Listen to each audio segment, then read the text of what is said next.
आपके सामने है class fifth English chapter number 7 the angry dragon. और ये एक छोटी सी कहानी है एक ड्रैगन और एक छोटी सी बच्चे की, जिसको आज हम यहाँ पे समझने वाले हैं। तो पढ़ते हैं, चैप्टर को स्टार्ट करते हैं। लिखा हुआ है, बहुत समय पहले चाइना के पहाड़ों की तलहटी में एक प्यारा सा गांव था। उस गांव में बहुत सारा पानी भी था और फसलें भी अच्छी तरह से उगा करती थी। हर इंसान के पास खाने के लिए बहुत सारा भोजन भी था। हर कोई वहाँ पर खुश था, लेकिन सब कुछ बदल गया। आखिर क्या हुआ, क्यों उनकी खुशियाँ बदल गई, क्यों ऐसा क्या हुआ, आगे हम चैप्टर में पढ़ लेते हैं। एक बड़ा सा विशाल ड्रैगन जो बहुत आवाज़ें करता था, उनके ही के पहाड़ों की चोटी में बनी एक सुरंग में आकर रहने लगा। वो जब सांस लेता तो आग उगलता और पत्थरों को नीचे की तरफ फेंकता। कभी कभार तो उसकी इतनी तेज आवाज़ हुआ करती थी, उसके गुर्राने से परेशान होकर और तेज आवाज़ से लोग वहाँ गांव से अपने घरों को छोड़ छोड़कर दूसरे गांव तक पहुँच जाया करते थे, जब तक कि उसकी आवाज़ें कम ना हो जाएं। जिस वजह से अब पहाड़ों में बादलों ने भी बारिश लाना बंद कर दिया था। अब ना ही ठंडा पानी वहाँ पहाड़ों से नीचे आता था। अब गांवों के लोगों की जो ज़िंदगी थी वो भी बहुत ज़्यादा कठिन हो चुकी थी। किसी में इतनी हिम्मत नहीं थी कि वो गाँव उस पहाड़ पर ऊपर जा सके और पता लगा सके कि आखिर वहाँ पर क्या गड़बड़ है। गांव के बुजुर्ग लोग यही समझाया करते बच्चों को कि कोई भी पहाड़ पर नहीं जाएगा।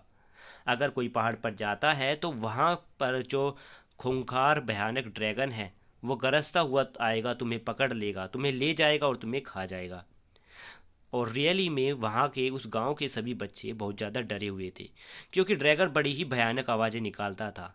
इसलिए सभी उससे पहाड़ से दूर रहते थे। अब उसी गांव की एक छोटी सी बच्ची मीलिंग, जो कि 5 साल और 11 महीने की बच्ची थी, वो और अपने माता पिता की इकलौती बेटी थी।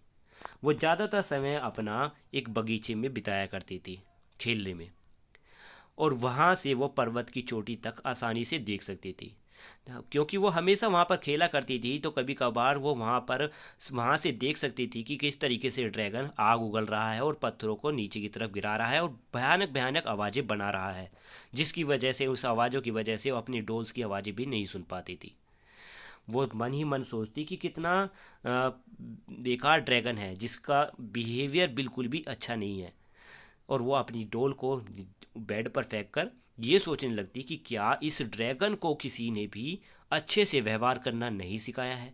फिर उसने सोचा कि क्या इस मुझे ये हैरानी है सोचकर कि क्या कोई इसकी देखभाल भी करता है। मे भी मुझे लगता है ये बहुत ही ज़्यादा अकेला है। और वो जो मीलिंग थी उसके बारे में ज़्यादा सोचने लगी।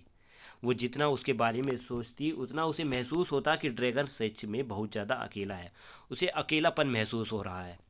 एक दिन मीलिंग की मदर ने अपनी बेटी से पूछा कि तुम 6 साल की होने वाली हो और तुम्हें अपनी बर्थडे पार्टी में किसको इनवाइट करना चाहोगी।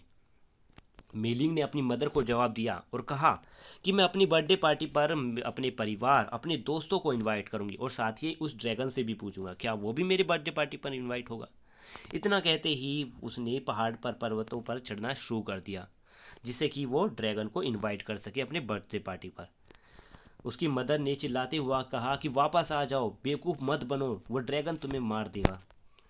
लेकिन मीलिंग पर्वत के आधे हिस्से तक पहुंच चुकी थी। वहां से वो उस ड्रैगन की दहाड़ने की आवाज़ें सुन सकती थी। जहाँ पर वो खड़ी थी वहाँ से मीलिंग ने उस ड्रैगन की आवाज़ें सुनी, जो दहाड़ते हुए कह रहा था, आई लिव, मैं रहता हूँ, मैं अकेला। आई एम द ड्रैगन, मैं ड्रैगन हूँ, एस स्टोन, जैसे पत्थर। इतनी ये आवाज़ें सुनी, तभी उस सुरंग से जो पत्थर थे, गरम गरम पत्थर लुढ़कते हुए पहाड़ों से नीचे आ रहे थे। मीलिंग दोबारा वापस घर लौट गई। उसकी मदर ने उसे डांटते हुए कहा कि मुझे उम्मीद है कि तुमने ये सबक सीख लिया होगा कि अपने बड़ों की बातें माननी चाहिए। अगले दिन मीलिंग के फादर ने मीलिंग से पूछा कि क्या अपनी बर्थडे पार्टी की लिस्ट में तुम किसी और इंसान को भी ऐड करना चाहोगी।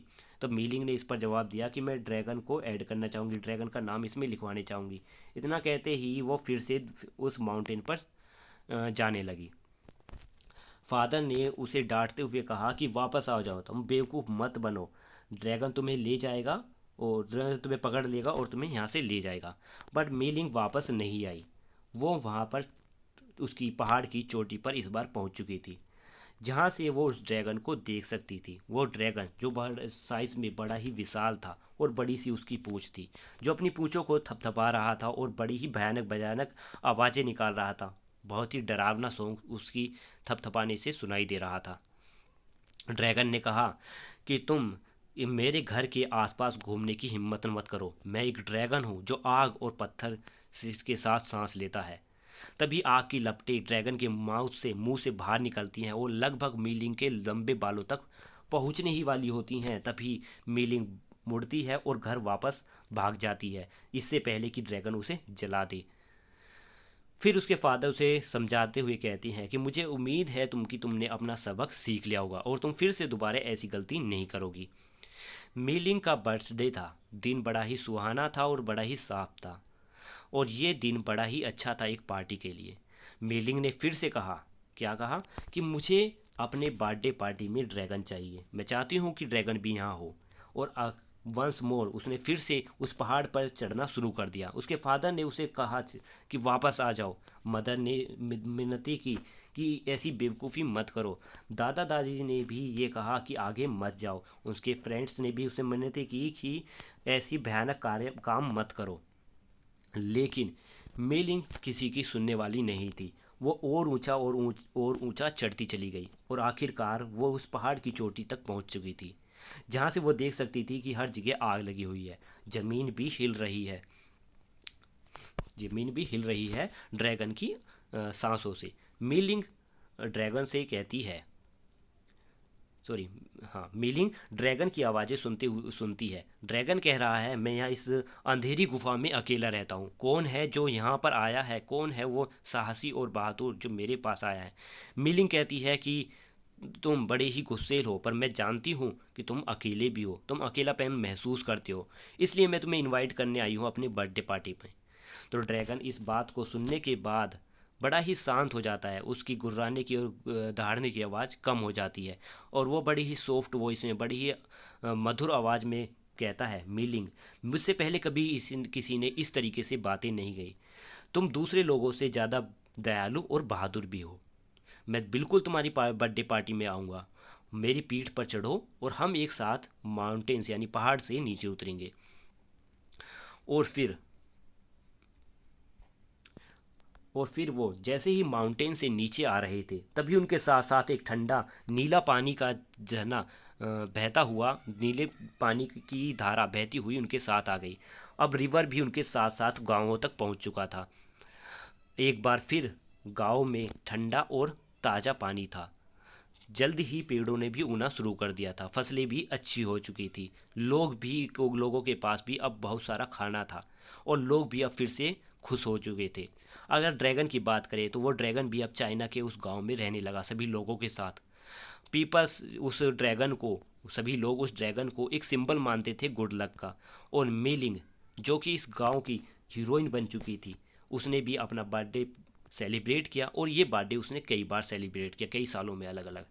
तो इस तरीके से ये चैप्टर फिनिश हुआ। अगर वीडियो अच्छी लगी है तो लाइक ज़रूर करना। Thank you, have a nice day, bye.